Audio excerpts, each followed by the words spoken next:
దృష్టిలో పెట్టుకొని ఈ కార్యక్రమాలు నిర్వహిస్తున్నాం. అంటే వాస్తవంగా కేసీఆర్ గారి యొక్క పాలన చూస్తుంటే నాకు ఆనాడు అంటే 33 జిల్లాలు ఏర్పాటు చేయడం మామూలు విషయం కాదమ్మా.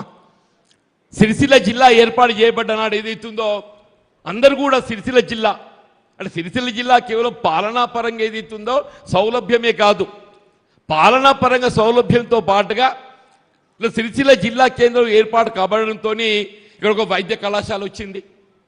వైద్య కళాశాలకు అనుబంధంగా ఏదైతుందో ఒక ప్రధానమైన ఒక ఆసుపత్రి వచ్చిందమ్మా. భవిష్యత్తులో అది సూపర్ స్పెషాలిటీ ఆసుపత్రి కాబోతుందని చెప్పి అంటున్నాం. మన వైద్య సేవల కొరకు ఏదైతుందో హైదరాబాద్ నగరం పోవాల్సిన అవసరం లేకుండా స్థానికంగా సిరిసిల్లలో వైద్య సదుపాయాలు పొందే విధంగా అని చెప్పి అంటున్నాం. అట్లా విద్యకు సంబంధించి నేను నిజంగా నేను గొప్ప నాయకుని అనుకునేవాడిని. కానీ కేటీఆర్ గారిని చూసిన తర్వాత వారికి వచ్చినాక ఈ కొద్ది సమయం లోపలనే సిరిసిల్ల ఒక ఎడ్యుకేషన్ హబ్ ఇక్కడ విద్యాపరంగా ఏదైతున్నదో నేను ఉద్యమ సమయంలో ఆనాడు నన్ను పార్లమెంట్ పోటీ చేయమంటే కేసీఆర్ గారితో పోటీ చేయాలంటే నాకు ఏం లేకుండా ఎట్లా చేస్తానే, ఆయన పదవి త్యాగం చేసి ఏదైతుందో తెలంగాణ ఉద్యమ ఆకాంక్ష వివరించడానికి పోటీ చేస్తుంటే నేను చేయడం అని అంటే అప్పుడు జేఎన్టీయూ కళాశాల అడిగినా అన్న. జేఎన్టీయూ కళాశాల నేను పొందడం జరిగింది అక్కడ చెప్పంటున్నాను. రవీంద్రరావు తెలుసు, తర్వాత శాతవాహన యూనివర్సిటీ కూడా పొందడం జరిగిందని చెప్పంటున్నాను. అటువంటి జేఎన్టీయూ కళాశాల ఇక్కడ పొందటం, వ్యవసాయ కళాశాల ఇక్కడ మంజూరీ పొందటం, నర్సింగ్ కళాశాల మంజూరీ పొందటం, పాలిటెక్నిక్ కళాశాల ఇక్కడ ఆల్రెడీ ఉండడం అంటే ఇక్కడ నేను అనుకుంటున్నా మొత్తం రాష్ట్రంలో సిరిసిల్లలో ఉన్నటువంటి ఒక విద్యాలయాలు బహుశా ఎక్కడ ఏ పట్టణంలో కూడా హైదరాబాద్ నగరం తర్వాత ఇక్కడ లేవని చెప్పి అనుకుంటాం. మన అందరం సిద్దిపేట బాగా అనుకుంటాం, బాగా చేసిండు హరీష్ రావు గారు. బిఫోర్ దట్టే కేసీఆర్ గారు కూడా చేసిండు. కానీ అక్కడికంటే ఇక్కడ జేఎన్టీయూ కళాశాల ఎక్కువ ఉన్నదే. నాకు తెలిసి అక్కడ వ్యవసాయ కళాశాల ఉందని చెప్పి నేను అనుకోను. వ్యవసాయ కళాశాల వీళ్ళు సిరిసిల్లలో ఉందని చెప్పి అంటున్నాను. ఆ గొప్పతనం అనేది ఏదైతుందో కేటీఆర్ గారికి దక్కుతుందని చెప్పంట. వీళ్ళు దేశంలో ఏదైతున్నదో కేసీఆర్ గారికి ఒక ప్రత్యేకత ఉన్నది. తెలంగాణ రాష్ట్ర స్థాపకుడిగానే కాకుండా ఇలా రాష్ట్రంలో వ్యవసాయకంగా రైతాంగానికి తోడ్పడటానికి వీళ్ళ పెట్టుబడి సమకూర్చడం అనేది ఎక్కడ లేదమ్మా అని చెప్పి అంటూ నేను రైతు బంధు అనే కార్యక్రమాన్ని వారి ఆలోచనకు అనుగుణంగా ప్రవేశపెట్టి రైతుకు తోడు నిలిచింది కేసీఆర్ గారు అని చెప్పి అంటున్నాను. అట్లాగే రైతు బీమా అని చెప్పి అంటున్నామ్మా. ఇది ఒక రైతు ఏదైతుందో అది ప్రమాదం కానీ సహజ మరణం కానీ ఎట్లా చనిపోయేది కానీ కుటుంబాన్ని ఆదుకోవటానికి 5 లక్షల రూపాయల ఆర్థిక సాయం అందింపజేసే కార్యక్రమాన్ని అమలు చేసి నిలబెట్టింది వీళ్ళ కేసీఆర్ గారు అని చెప్పి అంటారు. ధాన్యం సేకరణ రైతుకు ఒక ఆత్మవిశ్వాసం కలిగించిండు. ఉచిత విద్యుత్ అనేది ఏదైతుందో మేము ఉమ్మడి రాష్ట్రంలో కూడా ఉచిత విద్యుత్ అమలు చేసినాం. కానీ నిర్ణీత వేళలు 5 గంటలు 4 గంటలు. కానీ కేసీఆర్ గారు ఏదైతుందో ఏ విధమైనటువంటి ఒక ఆంక్షలు లేకుండా 24 గంటల విద్యుత్తు నిరంతరం కల్పించాలి ఘనత ఏదైతుందో ఇలా కేసీఆర్ గారికి దక్కుతుందమ్మని చెప్పంటారు. దాని వల్ల రేవంత్ రెడ్డి రూపు మాపాలని చూస్తున్నాడు. వీళ్ళ కేటీఆర్ గారు దాని మీద మరి స్టడీ చేస్తుండు. వీళ్ళ రైతు డిస్కమ్ ఎందుకో ఎవరికి తెలియదు. రైతుకు ఉచిత విద్యుత్ అందింపజేస్తున్నప్పుడు మరి నీ రైతు డిస్కమ్తో అంతకంటే మెరుగంగా ఏ విధంగా చేస్తావు నువ్వు? లేకుంటే ఏమని అంటాడు, నేను మోటార్లకు మీటర్లు పెడతాడు అంటాడు. మోటార్లకు మీటర్లు పెట్టావు, ట్రాన్స్ఫార్మర్లు పెడుతున్నావు, పెడతాలేవ్వా. ట్రాన్స్ఫార్మర్లు పెడితే దాని అర్థం ఏంది? అది ఇండక్షన్ మీటర్లకు మోటార్లు పెట్టినట్టే కదా. అంటే ఏంటి? ఏదో విధంగా ఏదైతున్నదో ఇలా ఉచిత విద్యుత్తును దాని ఆంక్షలతోని కనుమరుగు చేయడమే వీళ్ళ రేవంత్ రెడ్డి గారి యొక్క కుట్ర అని చెప్పక తప్పదని చెప్పి అంటున్నాం. దానికి ఉదాహరణే మన సిరిసిల్ల సెస్ కనుమరుగు చేసిందా. దానికి ఉదాహరణ మన సిరిసిల్ల సెస్ కనుమరుగు చేసిందని చెప్పి అంటున్నాను. వీళ్ళు ఉమ్మడి రాష్ట్రంలోనే ఒక ప్రత్యేకత సంతరించుకుంది మన సెస్. వీళ్ళ రైతాంగానికి 24 గంటల లోపల విద్యుత్ సరఫరా అందింపజేసింది సెస్ అని చెప్పి అంటున్నాం. దానికి మెరుగైన రీతిలో అమలు చేయాలి. అటువంటి దాన్ని పొడిగింపు ఇయ్యకుండా ఏదైతుందో దాన్ని నిలుపుదల చేసింది సెస్ అని చెప్పంటే దయచేసి ఇవాళ ప్రభుత్వం అనేది గతానికంటే మెరుగైన పాలన ఇవ్వాలి. ఉమ్మడి రాష్ట్రం కంటే ఏదైతుందో తెలంగాణ రాష్ట్రం ఏదైతుందో మెరుగైన పాలన ఇచ్చే ప్రయత్నం చేసింది, మెరుగైన పాలన ఇచ్చిందని చెప్పంటారు.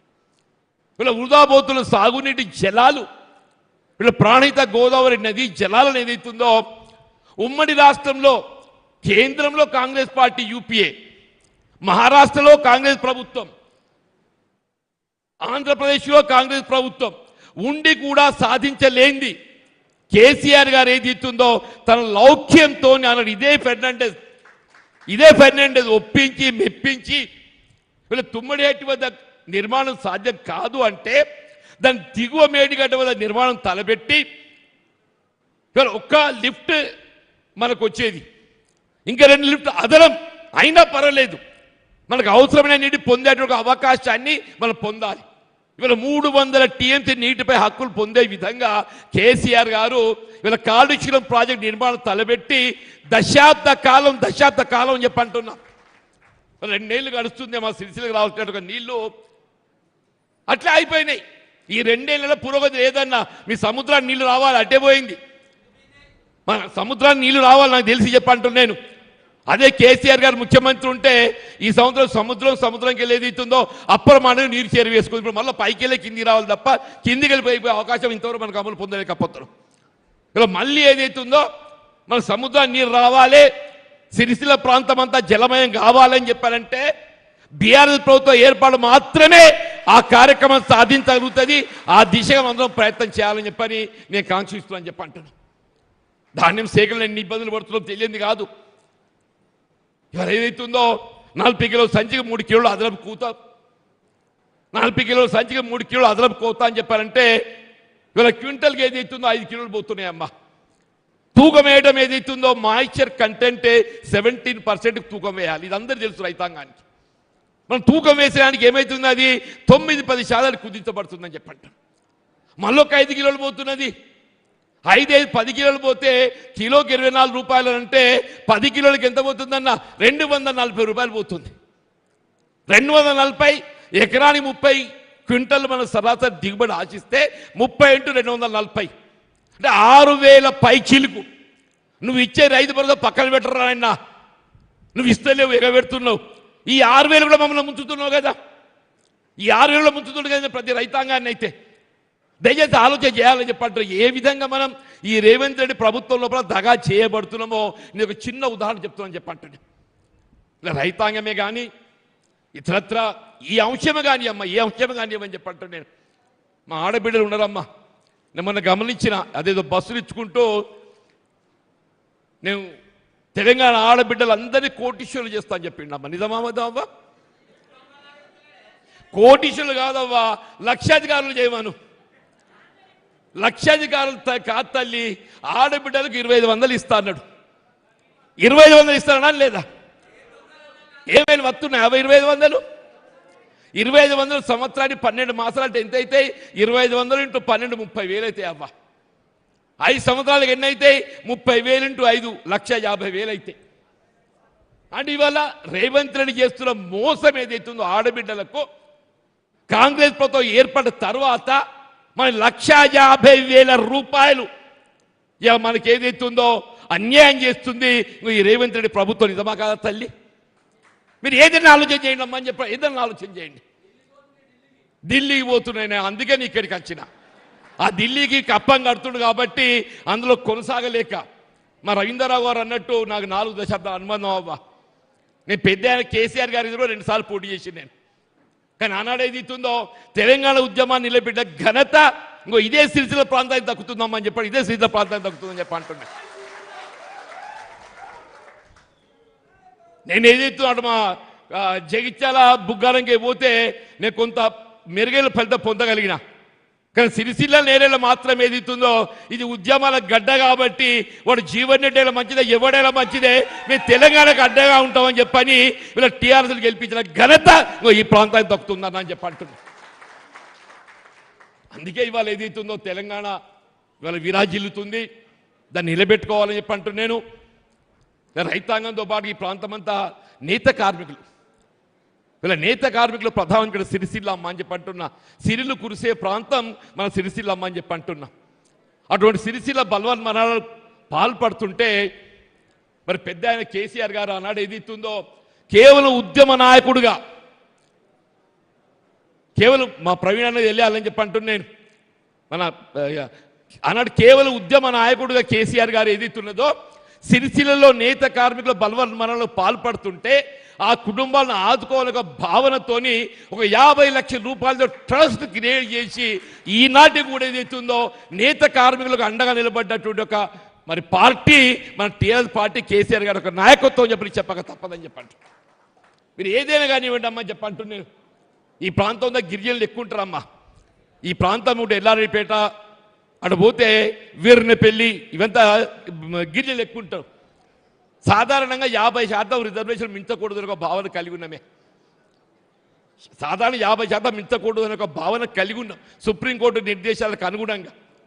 కానీ కేసీఆర్ గారి ఒక గొప్పతనం ఏంటంటే గిరిజనులకు వారి జనాభాకు అనుగుణంగా రిజర్వేషన్ కల్పించాలనే ఒక భావనతోని దాని ఒక హక్కుగా భావించి వాళ్ళు ఉమ్మడి రాష్ట్రంలో 6% పరిమితం ఉన్నట్టుగా గిరిజన రిజర్వేషన్ 4% పెంచి ఇవాళ తెలంగాణ రాష్ట్రంలో 10% రిజర్వేషన్ అమలు చేస్తున్న ఘనత ఇవాళ కేసీఆర్ గారికి దక్కుతుందని చెప్పి అంటున్నాం.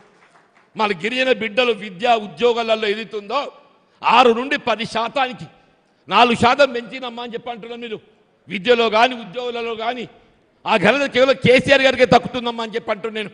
వీళ్ళు ఇటువంటి ఒక కార్యక్రమాలు చెప్తుంటే నిజంగా కూడా విద్యా ఉద్యోగాలు ప్రధానమని చెప్పిన విద్యా ఉద్యోగాలు వీళ్ళ బలహీన వర్గాలకు జ్యోతిబా పూలే పాఠశాలలు, రెసిడెన్షియల్ స్కూల్సే కానివ్వండి, ఎస్సీ పాఠశాలలే కానివ్వండి, గిరిజన రెసిడెన్షియల్ స్కూల్సే కానివ్వండి, ఇవన్నీ చేస్తే వీళ్ళ రేవంత్ రెడ్డి ఏం చేస్తుండమ్మా, కేసీఆర్ పెట్టాక రెసిడెన్షియల్ స్కూల్స్ అన్ని ఎట్లా మూతవేయాలి, కేసీఆర్ గారు పెట్టిన గురుకుల ఆశ పాఠశాలను ఎట్లా కనబడి కూడా చేయాలి.